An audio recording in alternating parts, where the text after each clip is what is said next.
Hey, everybody. How's it going? Good to be back on the show. Woo! All right. Hey, we got Fusebox in the house tonight.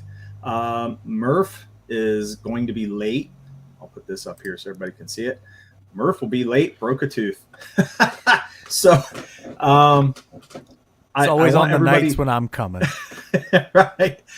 I want everybody to realize, it was actually me. I jacked his jaw, broke his tooth for him. I hope that's what's going through everybody's head right now, is that everybody knows that I'm the cause for breaking his tooth.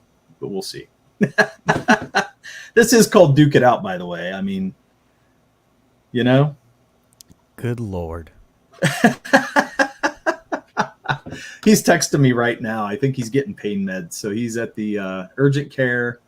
And we'll see. I hope he makes it. I hope he's going to be coherent enough to be able to talk to us. And we'll try to give him some time. So our subject is going to get pushed back to the end of the show tonight. And we're going to let Ben here talk about his book here in just a few minutes. So we'll do that at the beginning. We want to welcome Mo Biggs in the house. Welcome. We got Crazy Mad, of course. Looks like that's it for now. Oh, Doc Bishop. Look at that. Hello, Doc. And let's see what he say. Hopefully that'll teach Murph not to steal $5 when he comes to visit. See what I mean? He does steal from me, I'm telling you right now. He even put a video up about it. Martial arts, they can call me Cracky Chan. Oh my gosh.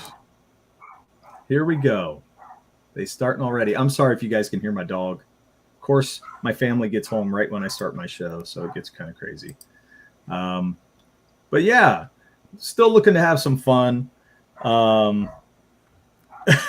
He's saying his mouth's on fire right now, so I'm thinking he's going to be in some pain. I hope he's going to make it. So we'll see what happens. Well, hopefully we get some more people in here tonight. We got Crazy Mad's question of the week, so we can go ahead and jump on that and see what everybody says, see what everybody's feeling tonight. So the question of the week, would you rather learn how to box or learn martial arts? And that's where Mo Biggs' quote comes in. Martial arts, they can call me Cracky Chan. Now it makes sense. Nice. I would totally go martial arts also. Martial arts. Okay. Why? It seems more artful. Okay. Guess is the best way I'd put that. It's well, yeah, it's like it requires a certain amount of discipline and it's way more badass to watch martial arts than it is to watch boxing. It is more badass. Unless you do like MMA, and then it's kind of martial arts, kind of boxing, right? It's got that exactly. Mix. So that'd be cool. But yeah, I mean, boxing is cool. I really like the art of boxing, and I grew up watching boxing. So when it became MMA, and that's the big thing now, I was kind of sad to see boxing go a little bit because I always loved it when I was growing up. I can see that. But I think there's a Ever romanticism. watch... Oh, I'm sorry. No, that's okay. Did I ever watch what? Did you ever watch Ip Man 2? Yes. I love it. That was I love that. Yeah, like it was a martial artist going up against a boxer. Right. Yeah. And it's awesome to see. Which I don't know, man. I mean, boxing has its thing, but I don't know why my dog is going crazy. I'm really sorry. Can you guys hear it? Barely. Barely? Okay. As long as it's not like overbearing. But hello, Amanda. Good to see you. We got Raiden Radio in here too. She says, what kind of question is that? I agree. It's kind of a weird question. It works. It's pretty tame to what he normally asks us. So he kind of tamed it down for tonight. Martial arts is art. Boxing is the sweet science. Mike Tyson was a STEM major. Yeah, I mean, yeah. What can you say? He's right. There's romanticism in martial arts, though, and I think that's why people are like, yeah, martial arts. right? I totally see that. Yeah. Yeah, I think that's where it's at. I would rather learn a martial art. I think it's longer term and harder, but I don't know. There's just something about boxing that's still pretty cool. Love Rocky forever. But yeah, like So that was the thing about Ip Man 2 was like they gave you like they kind of showed you like boxing actually has some advantages that are yeah, harder for martial artists to deal with. right, right. And I have to go back and see that one because it's been a while. I saw all the Ip Man. Maybe it was because after a while and you see him just kicking everybody's ass, you're like, okay, that's what he's going to do every time. Well, I mean, the first one will always be the best one Oh yeah, yeah. A because the tame first one crazy was horse. like really based on the true story, Right, right. and they started getting more and more fantastical with each new movie. Look at Mo. Okay. So Dukester needs to turn the negative into a positive. Every time the dog starts barking, stand up and act like Arsenio Hall. Woo, woo. Woo, woo, woo. That's what he meant, right? Isn't that what Arsenio Hall did? That's been a while since I've seen it. Oh my gosh. Well, anyway, it's fun to talk about anyway. I think martial arts, but I love boxing. I guess that's where I'm at. Wasn't Ip Man Chinese propaganda? Whoa. I Hmm. don't know. I thought. I know that Ip Man was the guy who trained Bruce Lee, Yeah, that's what I thought. and the big legend about him though, I it sounds plausible to me was that he took on 10 Japanese black belts Yeah, and he yeah. managed to He actually defeat fought, them. and they were like the houses, right? Like the heads of the houses or whatever. Um, I know Yeah, they he's were fought people like that. yeah, I think like the Japanese were trying to see like what Chinese martial art would be like comparable and Right. yeah, and Ip Man invented Wing Chun. Yes. So yeah, I know it. It. I know the movie kind of romanticized it and blew it up and made it a little bigger than what it really was in reality. I think. Um, but I think there was some history to it that was, true. Um, and then, of course, the Bruce Lee piece, I think, is true. But as far as propaganda, I don't know. Maybe they made him more of a legend. I have no idea. well, I know like the sequels definitely. Like I don't think the sequels are Oh based in yeah, reality at all. yeah. Those are just fun, having fun because he can punch really fast and it looks badass when he does it. So I don't even know how Donnie Yen punched that fast. You know what I mean? Like I know. I guess they probably sped it up, but damn, that's still pretty fast. Amanda went from excited to see me to flipping moods quick AF. Oh Oh my. my gosh.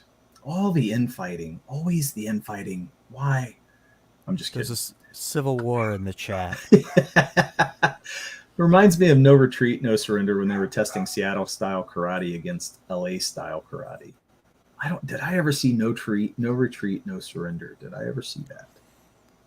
I'm gonna have to give that a chance there, Mo. See what it's like. I'd Did like you to ever see see that. something like that? Yeah, I think No. it'd be fun. Is it an '80s movie or '90s or something, Mo? Give me some info. I want to check it out. So I was joking with Murph, and he was like, "You don't normally joke like that." I was kind of getting little funky with him, and he didn't believe it was me on the phone. So I'm kind of laughing at him on that, and he's probably getting loopy from the meds, more than likely. Hail nerds! How's it going, Immortal? Good to see you, man. So there's a training montage that will really speak to you and Murph. Hell yeah. Okay, that sounds fun. Van Damme plays the bad guy. Ooh, okay. Yeah, we'll see. We'll see what happens. I'll have to check it out. Okay, well, So if you guys haven't seen Ben on any of the streams before, I'm sure you did if you caught him on Bancroft, but he has a new issue out of Outlaw Nights. And so I'm going to let him talk about that. And Ben, do you want me to bring the campaign up, or do you want to talk about it first? You let me know where you want to go, and we'll just do it. You can bring it up. I mean, I'm down. Okay. This is interesting, and there's a new issue of Outlaw Nights. Like, wow. Really? Is that not true? Am I full of poopy? Let me see. Look at that. Okay. That looks interesting. Does that look interesting? Oh, to yeah. make me feel like maybe I'm bringing up the wrong campaign here. That's my latest joke. That's my latest thing. I have to pretend like I'm just learning about it for the first time. That's right. I know. I know it's so hilarious. Now I was looking a little bit at it, so I'm not learning about it for the first time, but I don't know all the ins and outs yet, so I do need to do that. But I like to kind of discover as we talk about it too. I don't want to just know everything going in. Hey, you know, I totally understand that. Like from times I've done interviews with people, like I tend to, I don't even really look too much at the campaign beforehand. I just let them explain it to me right there on the air. Yep. Okay, so Crazy Mad says Outlaw Nights is fun. Those Outlaw mornings are rough though. But don't. With Ben on the panel proving the jokes, it makes me feel like I'm not needed. Yeah, providing. I think that's what you meant to put on, right? Well, you are needed, Mo. I need you to tell me to add more women to my comics, like you always do. You know, Corey always tells me to do that. Corey Barton. He's like, you need more babes. That's what he says to me every time. Yeah, like when I remembered, like when I launched the first issue of Outlaw Nights, Mo was in the chat going, "How many women are in this? There's not enough." Right. Well, I think that's probably the winning formula for Ballad of the Celestials for us is we got to add the babes. And I think we'll be fine after that. So I did. Hey, Mrs. Good Stuff. I took the challenge on. Like in the next issue, there is going to be another female edition. Oh yeah, female edition. I like that.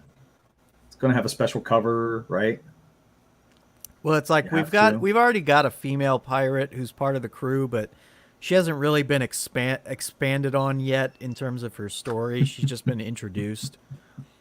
But next issue, there's gonna be a female crime boss. Oh, that we're gonna be dealing with. She's gonna be a little smutty, little slinky, little slanky, whatever you want to call it. Has to be cool. Done. Okay. In space, though, right? Oh yeah. This whole story takes place in the 31st century, and humanity has begun colonizing into outer space, and history is very much repeating itself. As the territories of Earth are all competing over territory and resources. It's pretty much like the discovery of the New World, but 2.0. Okay. You've got space. You've got a vast expanse that can't all be cataloged and charted. So nations of Earth are all in deep competition with each other. We're like 10 years in the wake of World War III. Big stuff going on. And as a result of the colonization efforts, you've got a lot of colonies that are vying for independence. You got a lot of colonies that are striking it out on their own, and this has led to a new golden age of piracy, a big old booming. So crime is on the up and up. All right. It's getting rough out there. Yeah, and like, you know, the nations of Earth, they're trying to be Big Brother, but they can't because too much territory to cover, too stretched like thin. The Wild West. Yes. And so, very cool.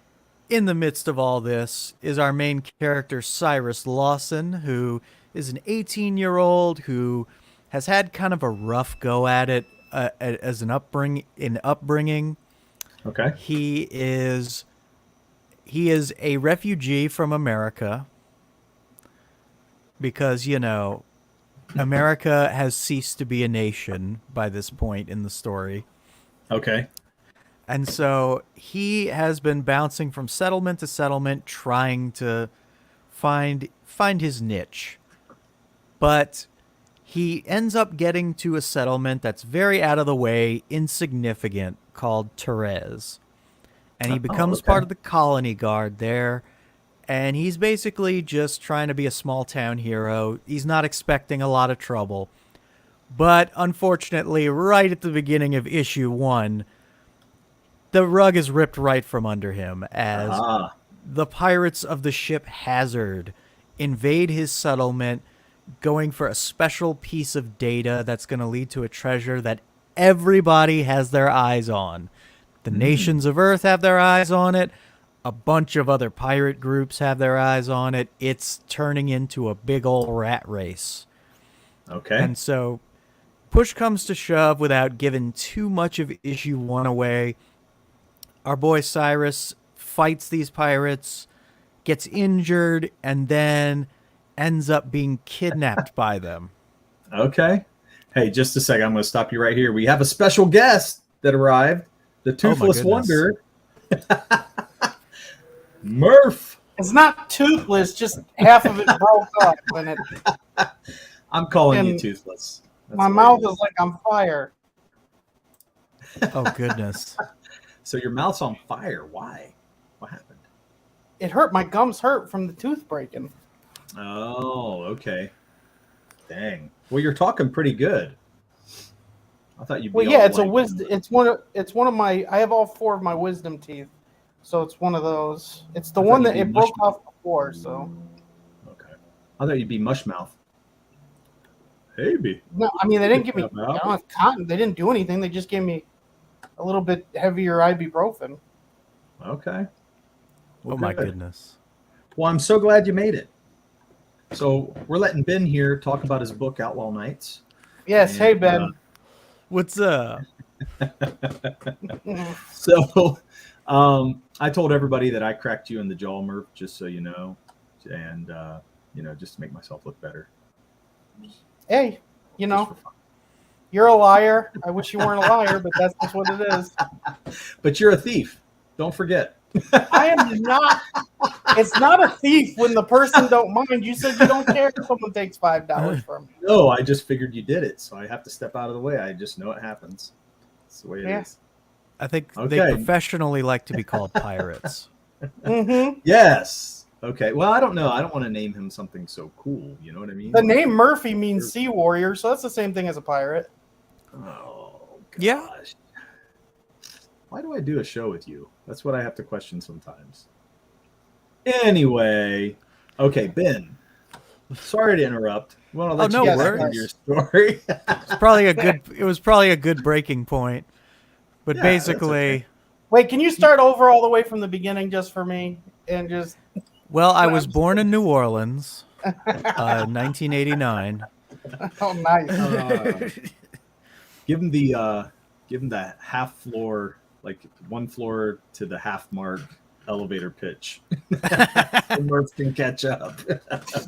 Well, our boy Cyrus has been kidnapped by a group of space pirates in the 31st century, and now kicking off into issue 2, he's got to learn how to survive in the underworld of the 31st century, and he's a very naive, black and white sense of morality type of fella, and he's got to get over that quick if he wants to make it.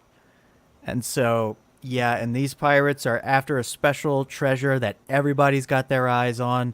So we have got a big old rat race in the making. Cool. So let me ask you, are we allowed to know what they're mining or what they're... I can't give it away just yet. You're going to learn in this issue. But that's all I can say. Oh, okay. Okay. I think you went blank on me, like the volume went down all of a sudden. I didn't hear you. So did you guys hear that? Hear But it was what? perfect. It was almost like somebody was muting you right at the right time. It was kind of perfect. I didn't hear right when you that. were going to give us the answer, it was almost like there was a mute on you. It was kind of funny. Are you sure you're not having a stroke? No, there was like a noise. His noise on his mic even went down, and then all of a sudden, when he said, "I can't," that's all I can say, and then he came back on, and then that's all I pretty much heard. So I was like, "Oh, okay." I don't think that wow. happened. I think that's in your head. Oh boy. Well, I basically said that I couldn't give it away. Yeah. There you go. That's what I thought. Okay. Oh, My God. elevator Mo pitch says- was perfect. Yeah, I don't know about the book, but Ben needs to hire an editor for his elevator pitch. He actually covered it pretty quick, so I thought that was pretty good. Yeah, Mo. So, yeah, Mo. There you go. Mo. So anyway, so let's keep going here. This is okay. So you have a different artist on this cover. Yeah, well, I had a completely different art team for issue number 1, but we had some complications run into the way. Basically, when we were halfway done with issue 1, my artist completely vanished off the face of the earth. Ooh. Nobody knows what happened to him. He hasn't touched his social media since I last spoke to him. And I had to scramble. Like, is he a missing person? I have no idea. The audience would never fall asleep because Like, is it's he on a so milk carton? scintillating. He might be. I mean, it's Celestial. weird. Is he mad? Yeah, it's kind of weird. That's strange. Now, we had our colorist pass away, so I know what it's like to have part of your team just be gone all of a sudden. But He that's might a different have. thing for Like, you. that's the thing. Like, I have no idea. Dang, He that's creepy but- too when you think about it. Yes. And so I had to scramble, and Simon Potier stepped up and was like, "Hey, I'll finish the book for you at a reduced price." And I was like, "Oh wow, thank you so much." Yeah. And so we got issue 1 out, and it was really good. And I just, from that whole experience, I kind of just decided I'm gonna keep trying different art teams for each issue, Oh, okay. Mm-hmm. unless I find one where I'm like, okay, this is the one. This is the only one I ever want. Yeah. But I like the idea of having different artists kind of give their take on the characters. I like that too. Pete Sammetti's doing that with King Cryptid, and I think it's a pretty cool concept. And I think for some things it really lets you see some different interpretations of it. And I don't think it does too much to hurt, the style of the book or anything. So I think it's pretty cool to watch. Mo says the most messed up part is both of these dudes have abandonment issues over their recently passed colorists, but both keep no showing or arriving late. I didn't no show. I took the day off and let Murph handle the show. Yeah, I wish I never would have people done seem it. to like the absence of Dirk. It was. Oh, did they? It seemed that way. Yeah. And Crazy Mad, I think a Celestial is a god. A god. Okay. I'm assuming that this is connected to your book. Yes, it is. We haven't told them what a celestial is, and they keep wanting to know. Mm-hmm. Good. That means we have them on the hook. Exactly. Perfect. It's perfect. Perfect. I think a Celestial is a god. I'd always heard it used in that terminology. Celestial is almost like a mini god or a lesser god. Okay. Yeah, I think there's a lot of ways you could look at it. Yeah. So, great. Let's go down and see some new art. Ooh, Nice. I like that. Yes, our current interior artist is Juanito, who worked on Dwarves vs. Lions. Yeah. Mm-hmm. I know him. That's cool. The only reason I don't say his last name is because I can't pronounce it. Oh, I don't blame you. I don't know what it is, Who but he is. stogies are always so cool in comic pictures. What are? Stogies, someone smoking. Oh yeah, yeah, yeah. And since this is the future, those are actually vaping cigars. Ooh. Okay. Interesting. I like it. I But don't know how yeah, to say his name either. I just basically took all the elements of different action franchises and stuff that I like, and I mixed and matched based on like, because I've always felt like space pirates have never been portrayed in a way that I really enjoyed. Like I love the concept of space pirates. It's pretty Mm-hmm. hokey most of the time. You know? Yeah, and it's like the concept alone is awesome to me, but it's like the execution is always lacking in some way. And Hmm. so like it was like I wanted to do a space pirate story where I nail it down. So wasn't there a movie in the 80s that came out that was Space Pirates? I know what you're talking about. I think people have been telling me about this movie called Ice Pirates. Ice Pirates, that's what it is. Ice Pirates. I have no idea what ice. Oh my gosh. I loved it as a kid, but now probably looking back it's probably a cheesy dumb I never movie. saw it. I've loved only it. seen like the cover art, Okay. but people have told me to watch that. A lot of people like to compare this to Firefly, and I get offended. Oh, You know. why? I've never watched Firefly, but I know Never have people either. loved it, so I don't. Oh, I know. When I was working on Outlaw Nights when Firefly first came out. Mm-hmm. Like, Yeah. because I've had this idea for like at least 15 years. I've just been playing around with it, and I Yeah. remembered a friend of mine sat me down and we watched the pilot episode of Firefly, and I got annoyed because they had an idea on there that I was hoping to use for Outlaw Nights originally. And I was like, oh God, now I got to change this. Like, Yo, Hicks villain. No, I everybody wants to compare everything with everything, if you ask me, because they need like some kind of way to ground it for them. But I don't like to do that because I feel like just because you have something that starts off sounding similar doesn't mean it's going to be like that at all. I mean, would you consider the Guardians of Galaxy space pirates or no? similar vibe, Yeah. but they're not pirates specifically because they don't smuggle and they don't. You're right. Yeah, they're not smuggling. Yeah, you're right. If anything, Well, they're I more mean- like mercenaries or like Yeah, you're right. Yeah, hired guns then. Yeah, Oh, you're right. That's too funny. Yeah, Celestials are reverse He-Man. They start out big and strong, but transform into midgets. oh my goodness. God. Oh, he makes fun of my drawing because I drew. Mo, he thinks why do midgets you and- hate little people? What is this? Is it because they smell like cabbage? I love it. You think little people smell like cabbage? That's so offensive, Murph. Isn't believe that you in Austin Powers? Doesn't that? I think I might have to kick. Evil- You're kicked. Murph is kicked. That's it. Oh, that shut you up. I see that. No, I didn't. The cabbage isn't. Oh. I'm pretty sure that's from Austin Powers. One of the Yeah, it three. is. I was just. I playing think he with- said carnies smell like cabbage. Oh, Is that what it is? Yes. I think you're right. It might be. Oh, that's too funny.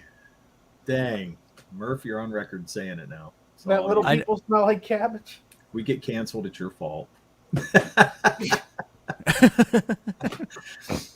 Okay, so no, I like the idea of space pirates, and especially if you can bring something exciting to the table. You know, Biggest thing is just I think it's wanting cool. to avoid the stereotypes.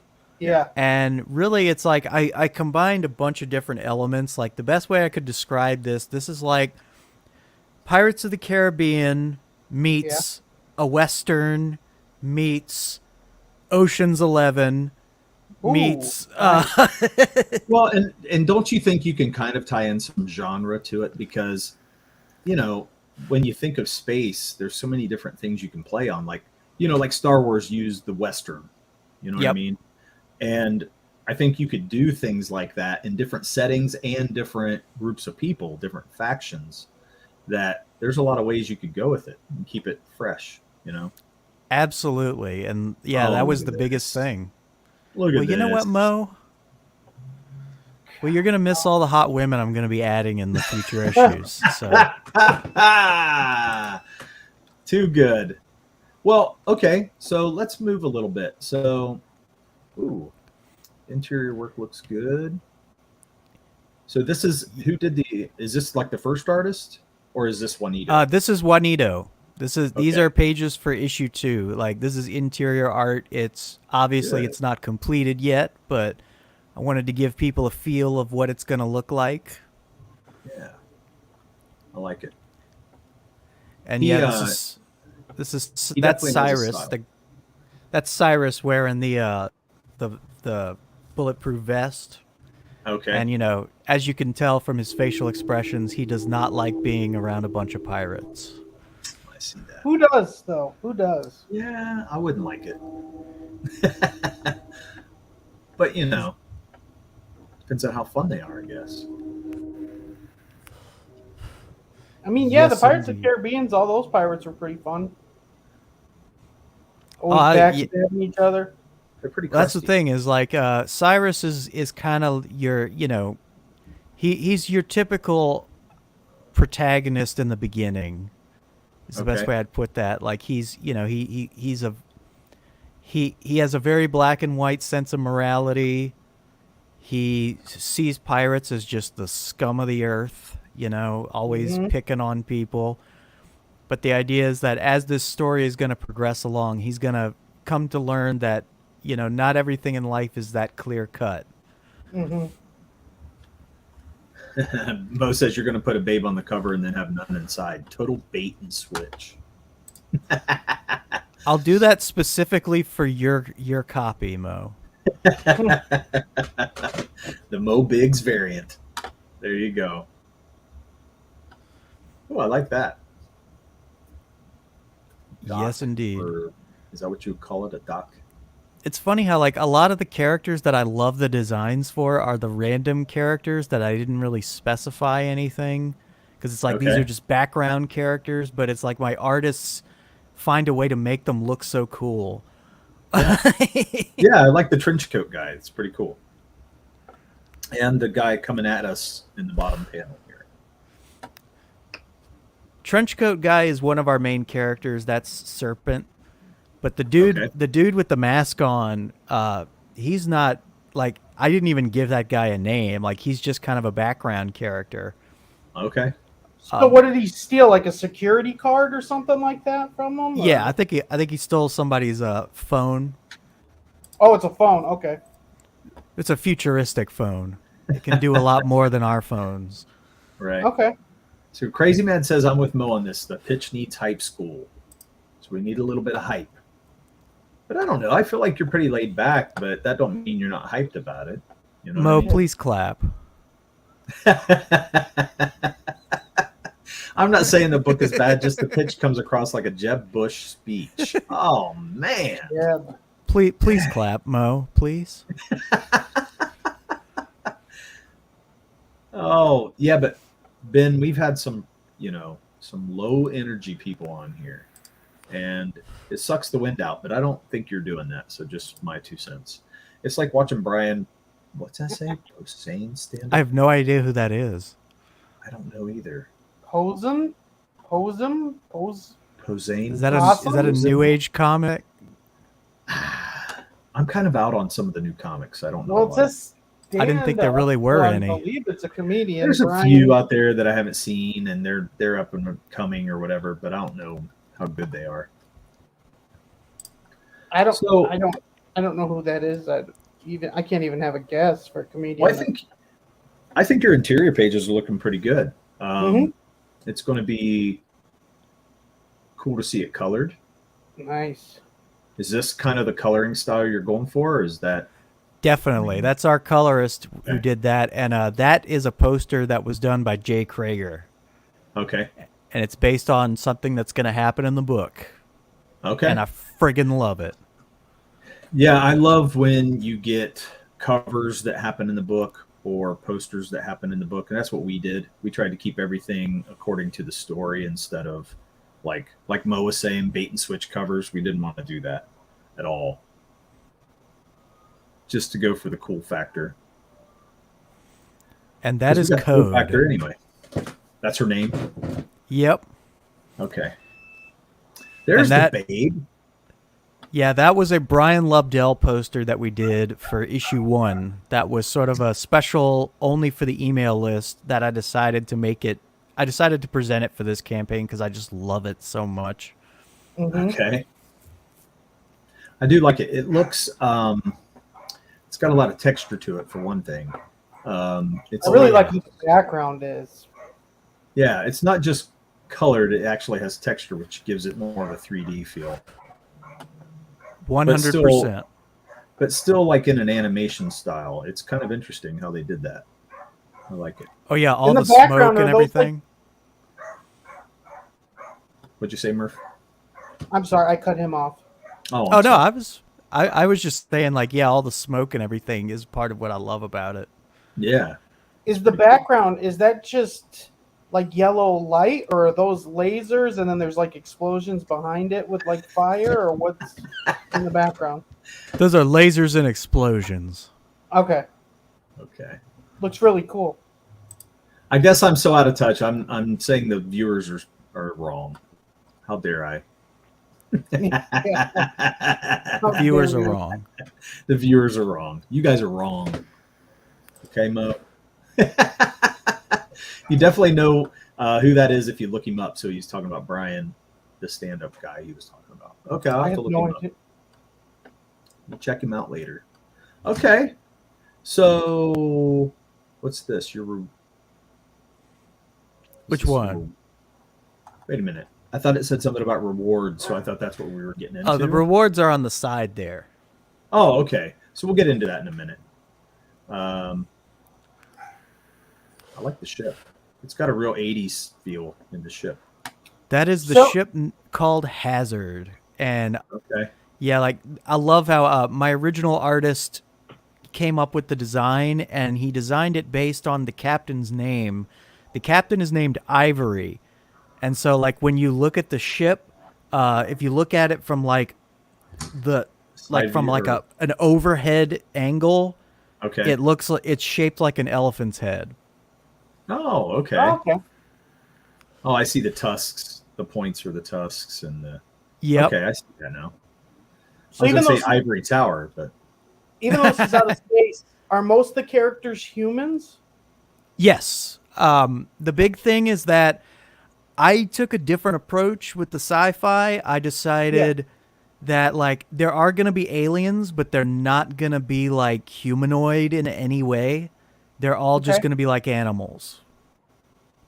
Like that's the thing. So Humans, like human animal hype, like how the Ninja Turtles are, or something different?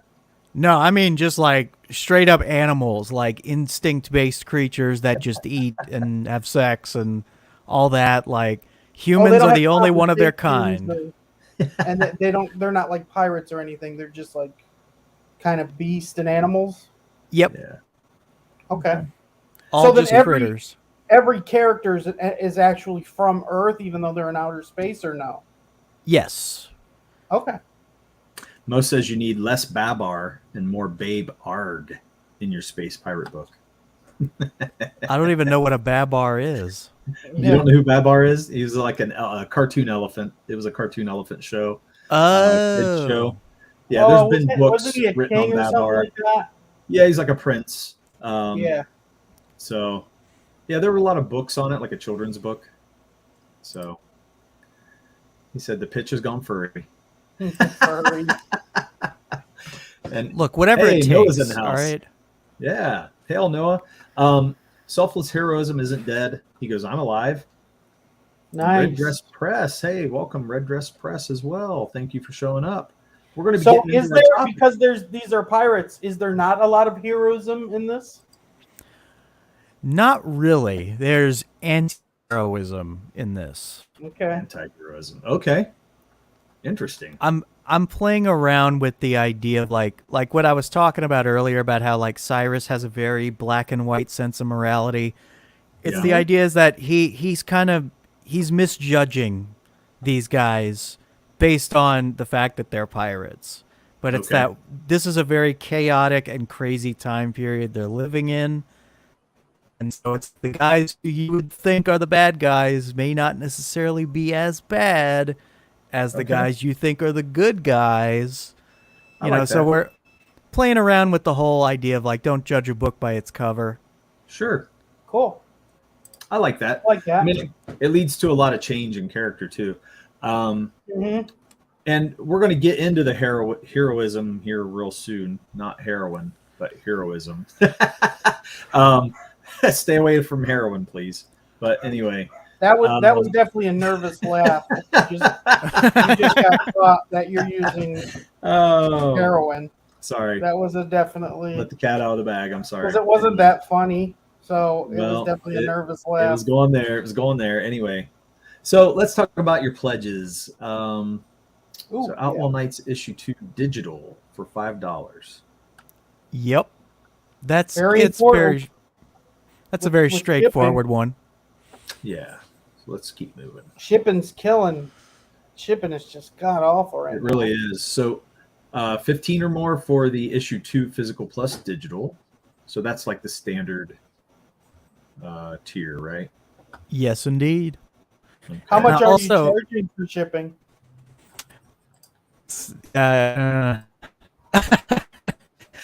Domestically, I'm charging 10.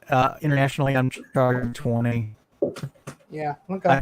I don't like having to charge that much. I really don't. I know. It's just most as you get more done on crack than heroin. It's true. Yeah. It's That's our issue, Mo. He won't do crack. He can turn out pages if you do the crack. Oh man. Okay, so this is 2-for-1 special. Nice. Yes, this is a limited supply only. But this is basically I had some extras of issue 1. So I decided I wanted to do this is the 2-for-1 special. Nice. You're gonna get both issues for the price of just one, but this is I like it. You got to get it while it lasts. How many do you have available? I had about 30, and now it looks like we've only got about 13 left. 13 left. Oh, I see that. 13 left. Wow. Yeah. Nice. Well, that's good. Good for you. All right, we got 50 or more overseas bundle special. Yeah, this was for, because of how much I have to charge for international shipping, like I hate it. I decided I kept hearing about a bunch of folks overseas who would all kind of buy a bunch of issues together and they would all go to one spot. So I decided to kind of make a special tier just for that kind of a thing. That's very cool. That's a great idea. I like that. Okay, so tell us how many pages, please. I don't know if we covered that. Each issue is 25 pages. I wanted to make each issue about 50 pages originally, but unfortunately, in order to make it cost effective, I had to cut it in half. Right. That makes sense. And I hate that. Yeah. I mean, yeah, I we hate did it. that too. I don't hate it. I wrote 40 pages and Derek wanted 30. And so I think we actually got down to 28, but then we did 30 again. Yeah, we went up to 30. It felt like it still needed stuff. But yeah, it's really hard to have to make those. Well, that's the thing is issue 1 was originally big 50 pages long. It was these 2 issues together. Yeah. And so I split them into 2 different issues. And so that's why this is Genesis of a Renegade Part 2. So then does this end a story? 1 and 2 together ends a particular story or no? It ends the beginning of the adventure. Okay. It's the introduction in a lot of ways. Okay. Cool. Yeah, I like that. Well, awesome. So guys, if you are interested in this book, go to Kickstarter. We put the link in the chat. Should have pinned it at the top. Let me double check and make sure it's there. Yes, it's there. So, for some reason it's not coming down, but yes, it's there. So if you guys can look at that, that's where you can go back the book right now. Please do so. So Dirk is the slacker. That's an unexpected turn. What do you mean I'm the slacker? What are you talking about? He's absolutely right. What's he talking about? Why'd You're you the call me? slacker. I'm the Says you Jeb suck. Bush. Yeah, Yeah. slacker Jeb. Man, hitting us hard tonight. Wait, why am I the slacker? I want to know. Because you suck. In Dirk's defense, it's hard to draw 40 pages when Murph won't even tell him what happens in the story because it would be spoilers. Boom! That is the straight up truth. See? We don't even Oh know my what a celestial goodness. is. There you go. Mm-hmm. There you go. How am I supposed to draw one when I don't even know what it is? Just use my that's explanation.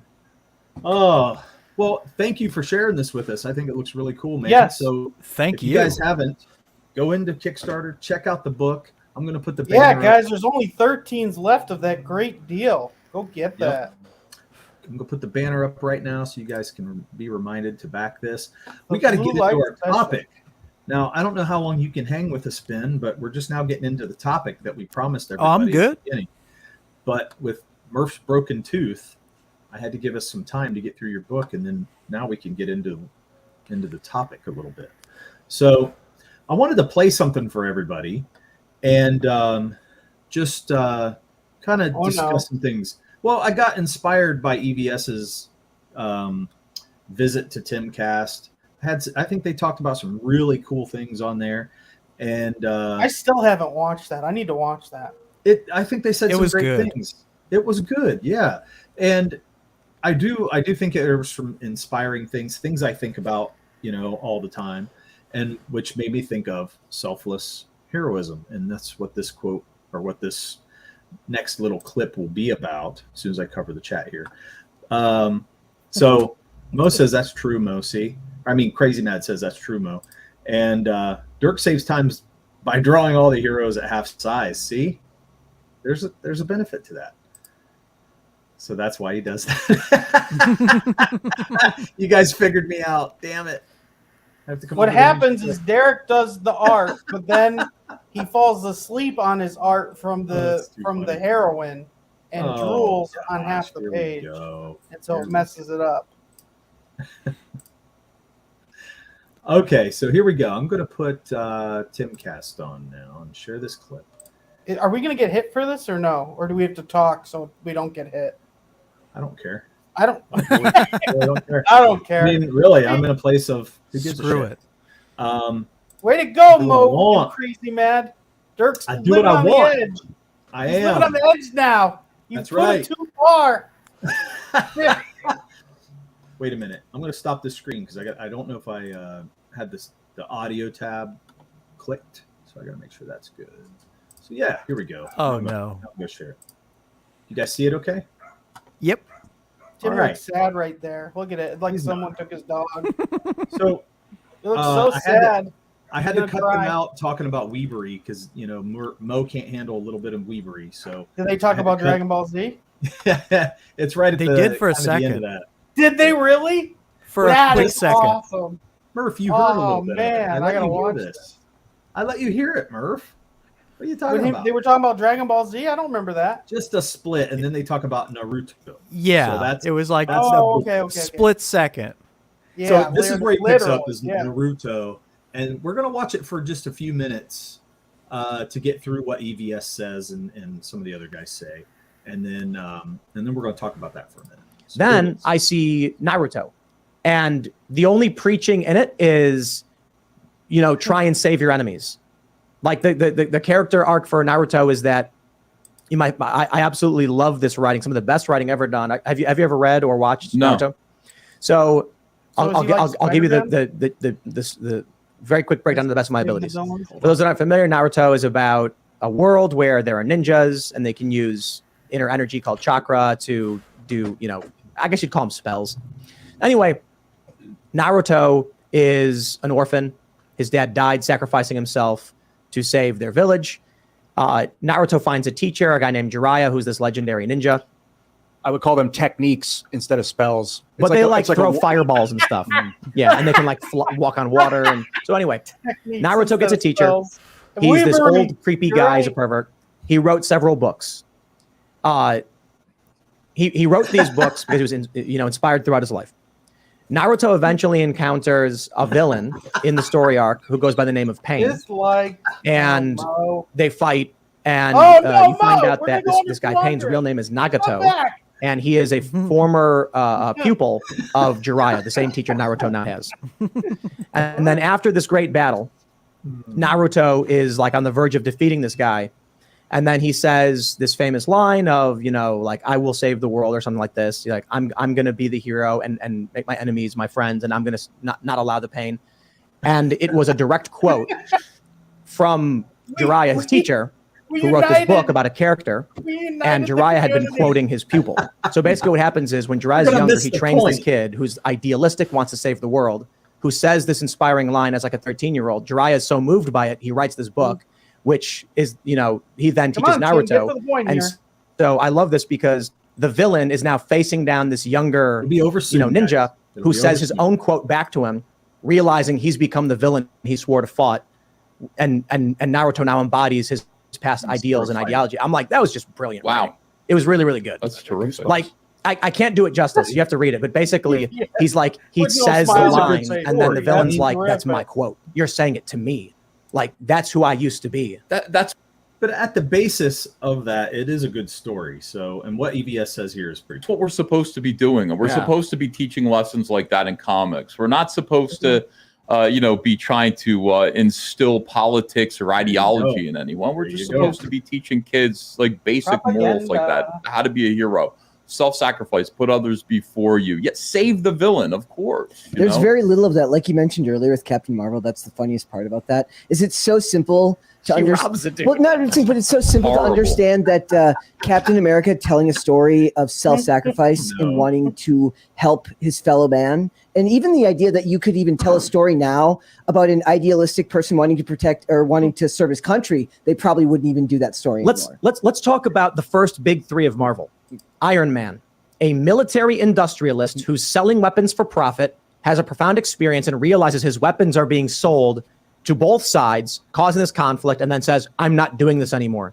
And it destroys his company. So he builds himself a suit of armor, taken to his own hands, and then he fights the military-industrial complex warmonger, Ironmonger, to stop it from happening. And then the company does better than ever. They do renewable energy power. Like, that is an amazing arc of a guy who had everything and was this cocky a-hole, who still is, but he then decides it's not worth it to be a part of this problem. Captain America, scrawny young guy, wants to serve his country. We should talk about the cultural victories that the first Marvel movies are. Then Thor, an arrogant prince who has everything, gets his powers taken from him and comes to realize humility.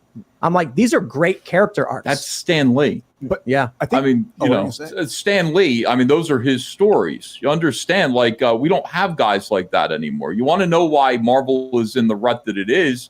It's because Stan Lee's gone. Why is Disney the way it is? Walt Disney's gone. Why is Star Wars the way it is? George Lucas sold it. I mean, there are rare creative geniuses that come along and they have the heart and the empathy to be able to write stories that touch people in a unique way and build their childhoods. And then when they leave or they die, J.R.R. Tolkien gone, then other people parasitically inherit it and destroy it. These are people who are forged in a world surrounded by war. That's absolutely the true. lessons being told. Now what we have are people who are forged by gluttony. Oh, yeah. We were talking about writing stories of what they're owed. Okay. So I'm going to stop it there. But I think what they're saying is like perfect. And it made me think about the era that we're living in, and we have these pictures, these pages of these heroes that sit down in like a coffee shop, and they're talking about how they're going to get even with these people who are making fun of them, or how they're being disparaged because of whatever group they belong into, and we never used to hear Captain America, having that problem. He just did his thing. And if people didn't like him, he did it because it was right, even if people hated him. You know what I mean? Mm-hmm. Well, and he had that selfless heroism. The concept of heroism has been redefined, but in a lot of ways in the modern era because of similar to what they were talking about. It's this whole thing of, it's the age of, I am a victim of the world. And so therefore it's like being a hero means serving myself. And it's like that's not what it was before. Being a hero was putting yourself last. Yeah, it makes me really think about if this is where everybody's ideals are going, no wonder we're in the shitter. You know what I mean? Like we're not in it for the betterment of the country. We're in for the betterment of just me, and I don't give a shit about really anything or anybody else. Yeah. Selfishness. Yeah. I mean, selfishness disguised with righteous indignation. Yes. Yep, nice. Perfect. That's the piece right there is selfish indignation, which is narcissism, right? Yep. And I think that's the thing. It's like, who wants to listen and look at and read stories about?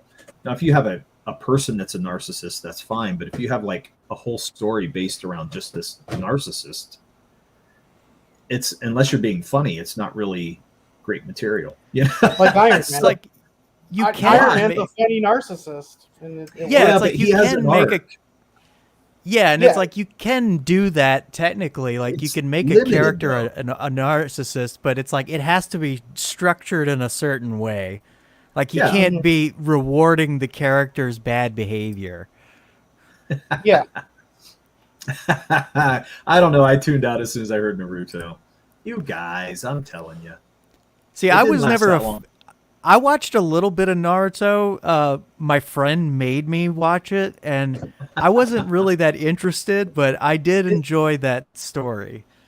Yeah, I mean, for me, it was more about the way that they structured a story. It wasn't about anything to do with Naruto or anything like that. It's more about, look what they did. They took something interesting, and Tim Pool even says, he's like, hey, I didn't really get into comics at that point anymore because the stories were being better written over here. And I'm like, there you go. You guys wonder why manga is more popular. It's because Marvel Comics, everything in the modern age, and even EVS said they're so selfish and like in their own little bubble that they're not appealing to anybody anymore. Yep. And I think they hit a nerve. I think they really struck something right there. And I thought it was very inspiring to hear, for one thing. My kids like Naruto and Dragon Ball Z and stuff like that. They think it's cool. And I can't blame them because they're not getting politics shoved down Mo their is throat. making me want to watch this Watch it. because he makes it sound like it is god awful, and I have not. Um, I've never seen the show. I But watched it it with my wasn't- kids. It's yeah, not that it's. awful. I think it's definitely for younger audiences. Yeah. But it does It's have. not It's not something I'll watch over and over again or something like that. But if my kids ask me to watch it, I'm going to sit down and watch it with them. I love does it Dragon have a Ball. movie or is it all just a TV show, 30-minute episodes. Yeah, it's episodes. So I love Dragon Ball though. Dragon Ball's the best. That awful? Yeah, a lot of people like Dragon Ball, and now I've never sat down and watched that, so I'll have to give that a shot sometime. Yeah, I've watched Naruto Dragon is a Ball. fish. I thought it was entertaining. Hicks Villain says Naruto is a sushi roll, right? Pretty funny. Yes. Mo's beside himself. I don't think he knows what to say anymore. He's just kind of like, what the hell? You guys went to the depths. I think it's because he's been using crack. Mo's had a little heart attack. Okay, so let me ask you, I'll put this clip up. We're doing another clip? Yeah, damn it. Leave me alone. Well, clearly the chat is not happy. I don't give a shit. Oh, okay, good Like clip. I said, I'm living on the shut up. edge. I'll All right, shut here up. we go. JFK. You shut up. Oh, no, I shut up. Freaking liberal, aren't you? Are you going to play? Or are we just going to stare at hang it? on a Like, minute. I got to get the clip right. We just wanted to see a picture of him. All right, so here we go. like watching Here a we go. In monkey the operate a long computer. history of the world, only a few generations have been granted the role of defending freedom in its hour of maximum danger. Yeah. I do not shrink from this responsibility. I welcome it.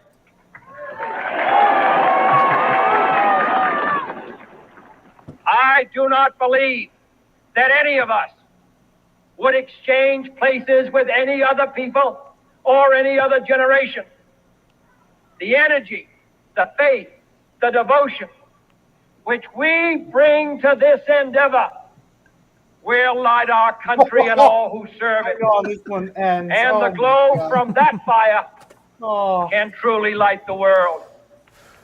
And so, my fellow Americans, ask not what your country can do for you. Ask what you can do for your country. Okay. So what do you guys think about that? Well, we're the total opposite now. Government, feed me, feed me. Okay. So you think nobody still believes in this anymore? Like No, that's bullshit. totally- Not I think- nobody. Just I not think- the higher population. I think like The there's majority of people who think they believe that, but they don't Okay. quite know what it means. I think so too. I think ideally that's what I grew up under still. Like that idealism is what my Well, family and well, everybody talked about. You know what I mean? well, They let's still be brought honest. that speech up 30 years There later. are you know? certain there are certain professions that everyone who's in the Army, Navy, Air AGE Force, comics. Marines believe that.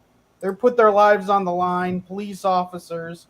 So yeah, there's a good number of people who still There believe are. that. Now politicians know it's what the government's doing for them and their paycheck and everything.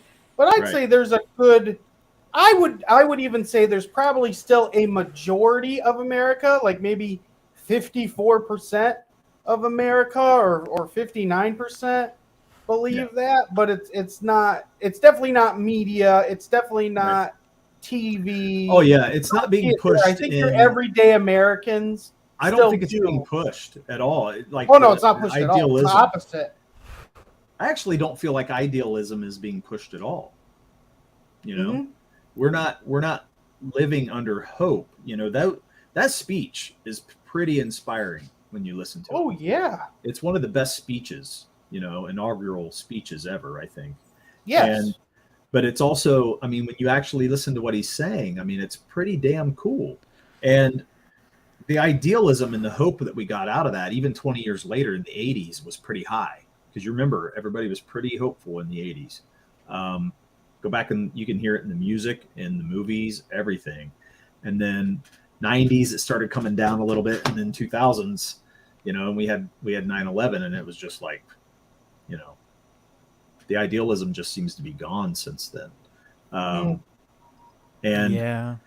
and the truth is, we're all spoiled now, you know. I feel like, you know, we're not going to be selfless. We're more selfish, you know, based out of this because, well, I mean, we've been hurting for the last 20 some years, and then, you know, everybody is fighting over culture war and all that stuff. So there's a lot of reasons why we're in that, but it just feels so different than what it did, you know, 20, 30 years ago.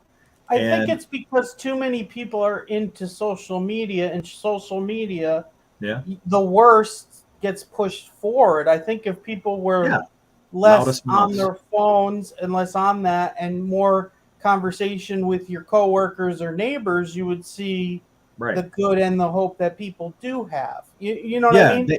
Yes, I do believe that the hope is still there, but we don't get to see it. We don't get to experience it in the pop culture anymore. Yeah. It's the pop culture that's different. Yeah. I don't think the American way is different. I think it's the pop culture. Here's the thing. Here's the thing, Mo. You're close. I love it. You're close, but no. See, the 90s ended when the Spice Girls broke up. That was the beginning of the end. Ooh. I think you might have something right there, Ben. Oh, that's too funny. Well, yeah. I don't know. So 9/11 was Pikachu's fault. Okay, so let me ask you a question. Like, the greatest generation, right? Why do you think we call them the greatest generation, or should we even call them the greatest generation? Talk about World War II. Yeah. Well, it's even. I don't even know if it's just World War II because some people were Great Depression, World War I, and World War II. I always took it kind of that was the generation, not the World War II generation, the generation before it, and then that generation kind of fed off of that one. Well, I mean, that's how I always took World it. War II I was think the greatest generation. It's That's just when that World came War out. II. You don't consider Mostly. No, the Depression because World War One. no, because I mean that's partly in it, but I think it's mostly World War II because then it Why? was the baby boomers because the next generation that's called. So on why is was baby the boomers. World War II generation better than the Depression World War One generation? Well, I don't know if anybody's saying they are, but they were saying You I just think did, it's- my friend. You just No. did. You just did. Are you done? Because I called you out. No, you didn't call me out on shit. You didn't let me talk. First off, I'm saying they're named Wait. the greatest generation. That doesn't mean we believe they're the greatest generation. You So there's just a said you did. difference. No, I did not. I said they are called that, and that's what they are called. That's what that You generation said is that the called. World War One generation sucked, All right, here we and go. World War II was way better. Yeah, I said they suck. Right. You said they sucked. I think You your said- tooth broke a little too far up into your head. Anyway, That doesn't even make sense. so yeah, it does. It cracked your skull. Anyway, It's part of the should we- skull. should we call them the greatest generation, or is that a lie? What do you guys think? I mean, who would be then if it's not them? I think it would be them, but just because like it's the whole thing where they were dealing with so many losses in terms of like both life and like what they had available to them materially, and Okay. like they were willing to make do and make sacrifices in order to help the effort. Okay. Yeah. I mean, so I'm not saying that the people were better necessarily, but I think they were put in a different situation, which elevated them. So, like Mo says, they were World War One was a bunch of people with no good reason to fighting. You know, they went into World War One and then fought. World War II was people with every reason to fight, trying to put off fighting as long as possible, and that's what I think. There's a difference in the reason for why they went to war, but also they had to overcome immeasurable odds. I mean, think about the enemy at that time was a true villain. You know, it was like clear-cut villain. You know, it's real easy to see that the reason they were fighting, like Mo says, every reason to fight, and it was like righteous. You know, it was totally righteous. Such a clear-cut villain that they're used to describe everybody you disagree with on the internet. Yes, exactly. Anybody you hate, they're a Nazi. And that's just the way it is, right? So, yeah, Japan pushed us into the war. I mean, that's true, but still, they were part of that whole scheme. That was kind of the straw that broke the camel's back. Yeah. Even though we weren't fighting, we were still doing a lot when it came to supplies and things like that. We were supporting, but still, they weren't Yeah. wanting to get involved until oh gosh, help me. Pearl Harbor. Pearl Harbor. So, and then once that happened, yeah, they call it, they awoke the sleeping giant. That's what they say. So it's pretty amazing to think about. And your dad says, hello, Joseph. World War II generation lived through the Depression before they were called to fight. And that's true. They were kids. Like most of them were kids in the Depression. Mhm. So they did live through that. So, but that's what I was saying before. Why I considered it Great Depression, World War I, and World War II. That's why that generation, because they went through it all. World War I people. I mean, it was A lot of the World War, people like didn't have Hitler, fought in World War One. He was a yeah, soldier. he did. Yes, he did. And so did Europe's president. What's his name? Their leader during World War II. Churchill. Churchill was a fighter in World War One. Like Yes, I don't he know was. why someone doesn't make a cool trilogy of that. You could have these guys in World War One, and then they're like the leaders of World War II. What would the trilogy be? The third movie. I guess I don't know. Their death. I don't know. I mean, I guess You could start it with World War One, then the second Right. one could be the building of World War Two. So- Because really, the fallout of World War One was you don't have World War Two without World War One. Germany, everything that happened with Germany and the Nazis and Hitler was because of the fallout of Right. World War One. Yes. So again, I Yeah. was right with the Greatest Generation. Well, all of it. yeah, but- all of that in that small time eh, span. but there's All a of different generation before that were in World War One as well. So you have to look a little different than that. I mean, there are people, like I just told you, there's people who fought in both world wars. They're not that There far are. apart. No, they're not that far apart. My grandfather fought in World War One, actually. Yeah. Not my great grandfather, my actual grandfather, my mom's Yeah. dad. See? So Yeah. So, I mean, I think people push them, like you know what I mean? Like, it is weird that they're not talked about together, which you really don't have the one without the other. Yeah. I mean, I think it's true. It kind of runs together. I see what you mean. We need But a sequel to Civil War. yeah. I don't know if we're about that. Everybody thinks we're going that way anyway. I don't think we need that sequel. I hope not. So here's the thing. I mean, the reason I was asking that question is because a lot of people, there's like some cynicism out there. I read some articles coming out that were like, you know, they think the Greatest Generation isn't really the Greatest Generation. They just did it because they had to, you know. And I'm thinking to myself, okay, but, you know, put yourself in that situation. We're not really faced with the threats. I mean, we have nuclear war, but we're not faced with I feel like imminent, you know, A draft, an actual draft. Yeah, I feel like I feel like our news media is trying to invent those threats. Yes, they are. Yes. But we really don't have it. I mean, we don't have a person who is uniting the world to fight, you know what I mean, against them. We don't have a person who is like, you can just see black and white that they're evil. You know what I mean? it's completely odd. I don't understand this Mo Biggs quote. Why were you called Doughboy? Because your grandfather It's because Dirk's grandfather's service in World War One, that he was often referred to as Doughboy growing up. I don't get that. What is that? No, I don't know what that means. I don't know. I think Mo really is taking some substance tonight. He's been off. He's got the crack going on. He's got the Because crack. now people committed suicide because they couldn't get in the military. Now they do that after the cut. They're unmentionables off. Yeah, after they cut their unmentionables off.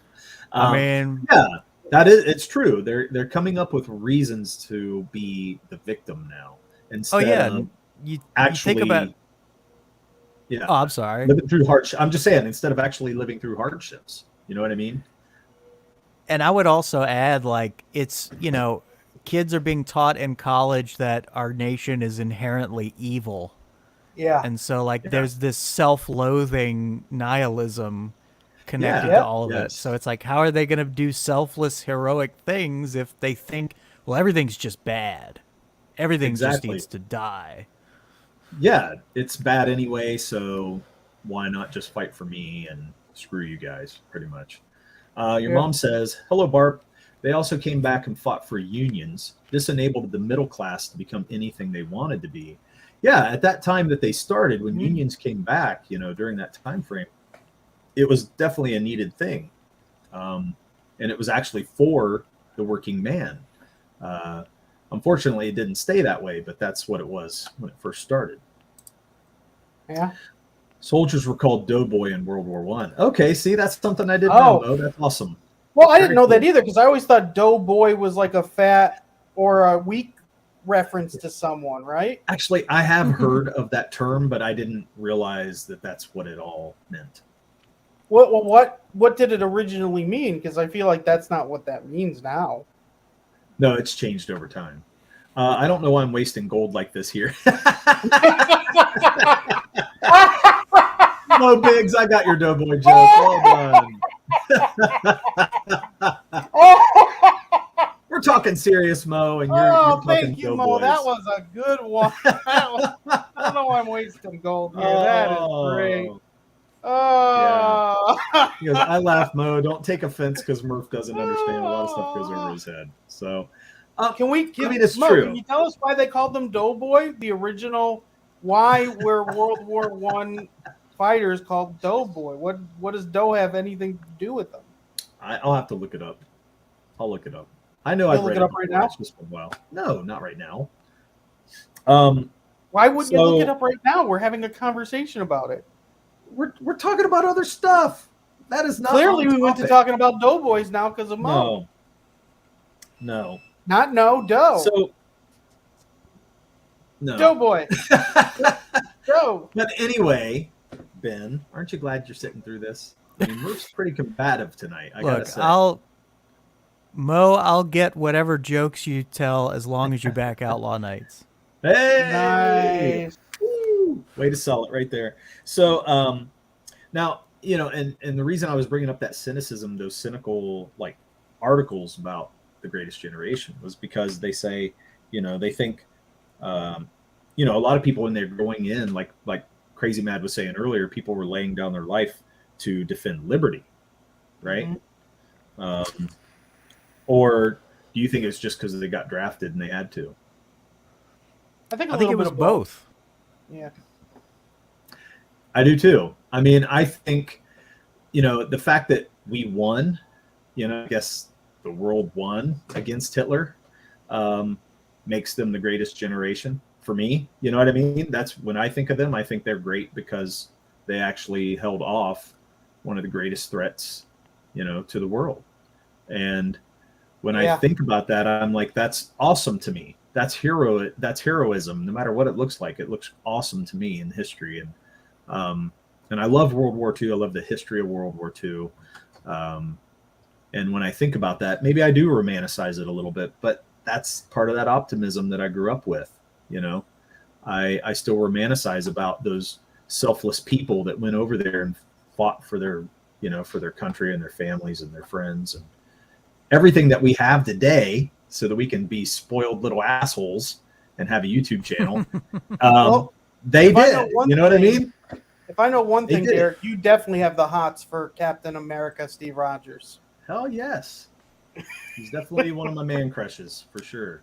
Mm-hmm. For me, it's a toss-up between him and Thor. Yeah, Thor's awesome. Thor is friggin' awesome too. How can you not love those guys? Some say bread they took. Some say buttons on their uniforms. Some say shoes. It's one of those lost. Oh, that's kind of cool. Okay. All right. That's awesome. That's really interesting. Yeah. Thanks, AGE Comics. That's awesome. Like that kind of stuff. I mean, for me, I was reading a story where See, we learned something from the chat. Unlike we did. some people in the chat, they don't want to teach us nothing. So I was reading this story about a guy fighting in World War II, and he said his whole like division was, you know, being attacked by Nazis, and they said that they just kept firing into these Nazis and they kept just rushing forward, and there were so many of them that he was like, how are these guys not stopping, you know? And they were mowing people down, you know, and this one guy just kept coming at the guy who's telling the story. And he's like, all I could do is sit there and try to fire my weapon and stop this guy, but he wasn't stopping. And he shot him several times and the guy still kept coming. And to the point where he was like, oh my God, this guy's going to like pretty much get to me, you know, like he's going to actually land on me and jump on me and probably try to stab me or whatever he can do. And just right before he gets to the guy falls dead. And he's like, you know, all I could think about was not that I was being attacked, but man, how awesome was that I had that extra time, you know, to live now. And he was like, it made me grateful that I'm alive. Like I saw death coming, you know, I took it on and I was able to keep it away, but I'm grateful for what I have now. And he actually was like, thank God I have what I have, you know? And I was like, you know, that's selfless. That's that selfless attitude that people bring back. Those guys are great because I'm sure living through the war was probably one of the worst things you could ever live through. Well, even those who survived, they lost many of their friends. Many of their friends died. Like, but I mean, actually being in the war would be terrible. You know what I mean? oh gosh, your brain's not meant for it. We're not meant. Yeah. You know, other than going through the Holocaust, it's probably the other worst thing you could go through, right? So, but he comes back with this like optimistic, awesome worldview of I count every day as a blessing now because I know what I had faced, you know.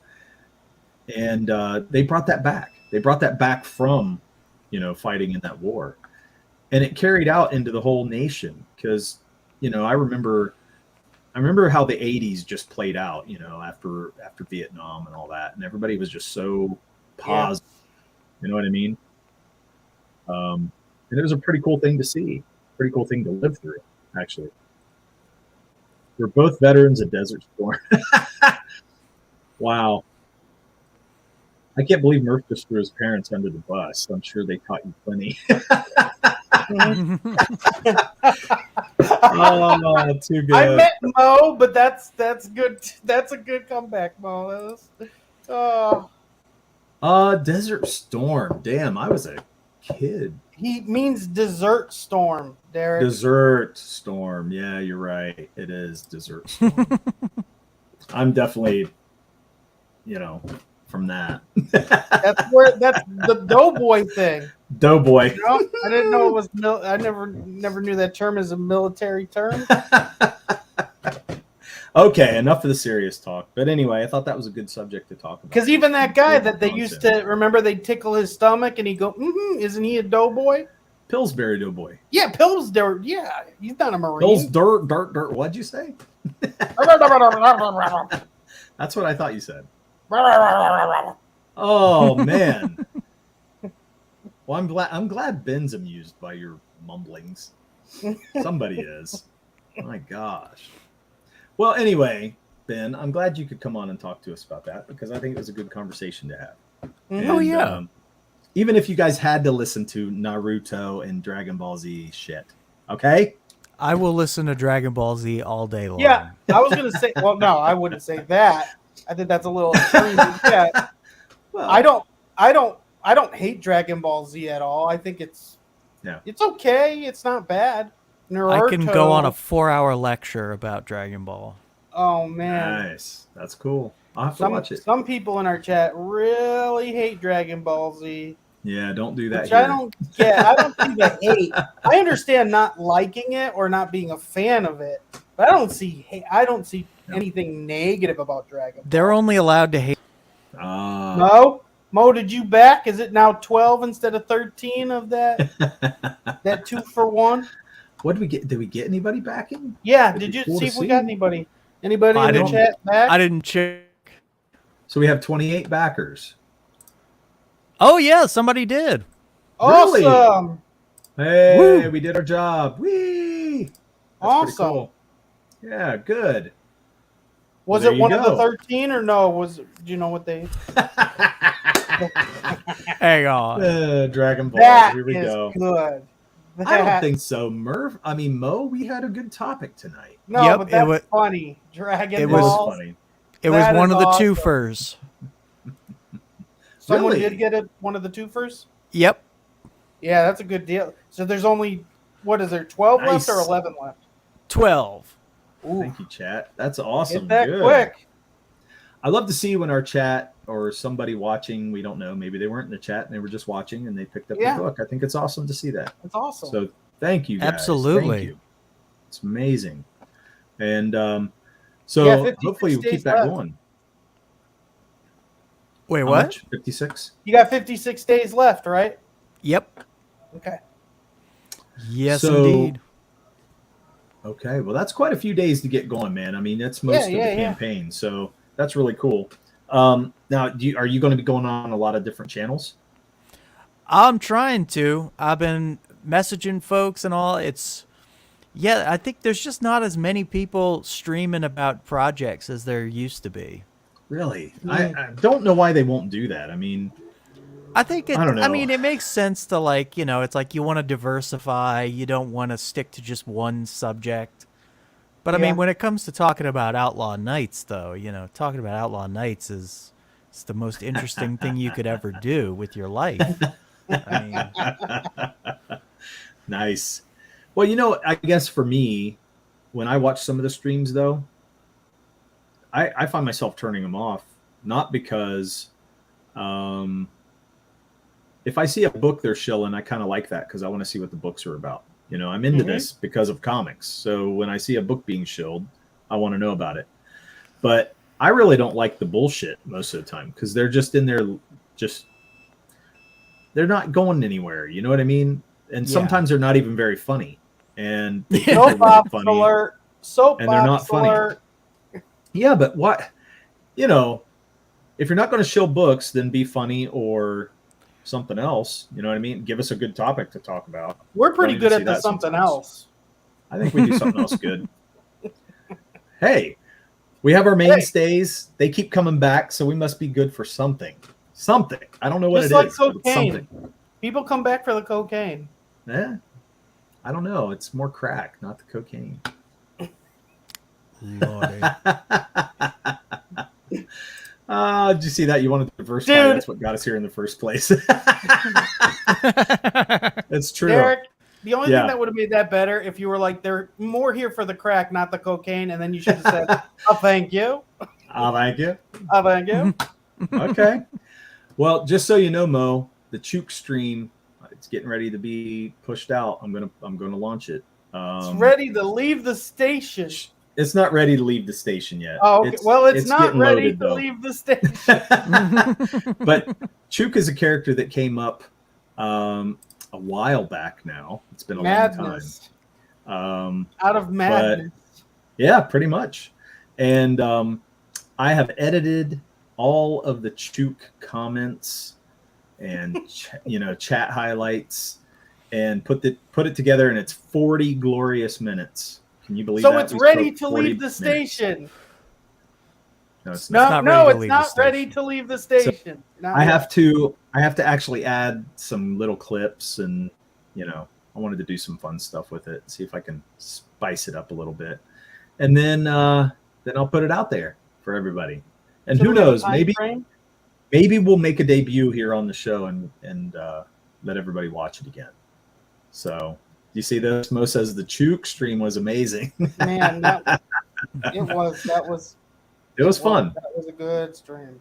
Yeah, it was a lot of fun, and who knows? Maybe we'll never meet that glory again, but we can relive it over and over when I release the Chook cut. Let's call it that. The Chook cut. That sounded dirty for a second, but Murph and Dirk unrated the Chook edition. There you go. Well, thanks, Ben, for coming on, man. I think we've exhausted the chat. I know they've exhausted me tonight. We try to keep it for an hour. We try to keep it an hour, but we went an hour and a half. You were late. It's your fault. I'm blaming you. You can't blame me for the 30 minutes I wasn't on the show from. That's why I'm blaming you. I'm blaming you because you're late. See? But that's on you, not me. No. I was on time, so when you're not but on you should time, have started the show 30 minutes later. You don't. Oh boy! Wow! You want Look the at star. this. Look at this. Crazy mad. I missed one stream in 3 years. Guess what's?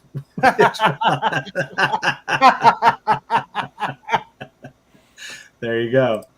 That's awesome. I'm pretty sure he was there last week. I think he was. Well, anyway, guys, we're going to cut it off here. But Ben, we're going to let you tell us where you're at. Where can we find you, and whatever else. And anything to advertise. Sounds good. Well, I am Ben, aka the Fuse Box. You can find me on Twitter at Nights Outlaw. You can also find me on Instagram at Outlaw Nights. And you can find me on Facebook under my real name, Ben Fuselier, Fuselier. Awesome. And you can also find my YouTube channel, Fusebox, just as it's spelled. And Okay. yeah, I've been a little lax on my YouTube channel this year, but I plan on cranking out some more content. Nice. Okay. We'll have to get I that. just noticed this whole time you have Pirate Captain under your name.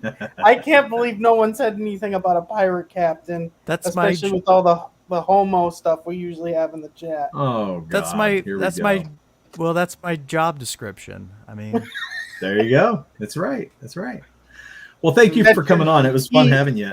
He, him, or they that you people have to call you Pirate Captain instead those of are my pronouns. Yes. yeah. Pirate Captain. That's awesome. You should say it should be my Pirate Captain, and they have to say that my Pirate Captain. Hey, everybody, make sure you like and subscribe to the channel. You can find me and Murph, our Twitter handles. That's what I was trying to say. Our Twitter Kids, handles don't do cocaine. are under our names at DRock and at KJMurphy518. Please like and subscribe. But our Twitter We're still handles stuck at don't 203. say Twitter like how Derek put it. That could be confusing. It's, you know what I mean? You mean I like don't know you why put he it would too? do that. You put it the same way. People are going to put in Twitter at KJMurphy518, and it won't come Look at up. this. Did you see what Crazy Matt said? His new Twitter handle is Doughboy Ben. Doughboy Ben. Crazy mad. There you go, Ben. New nickname. See, look at that. We got you a back and a new nickname, all for coming on Hey. the show. How awesome is that? Yeah. How many I bet you people did- can say that? Yeah, exactly. It's hard for me to take jabs from Crazy Mad because he's got a really cool tiger on his Oh, I know. picture. Do you know why he has a tiger? Because 'Cause he's a he's- djinn. That son of a bitch. Oh my gosh, here we go again. We know. Never forget. Never The forget. Doster. He's a djinn. See, I'm the Dukester, you're the Doster, and Murph is Murphette. Ah. Perfect. What a way to end the stream. There we go. Good night, everybody. We will see you next week, or we'll see you another time.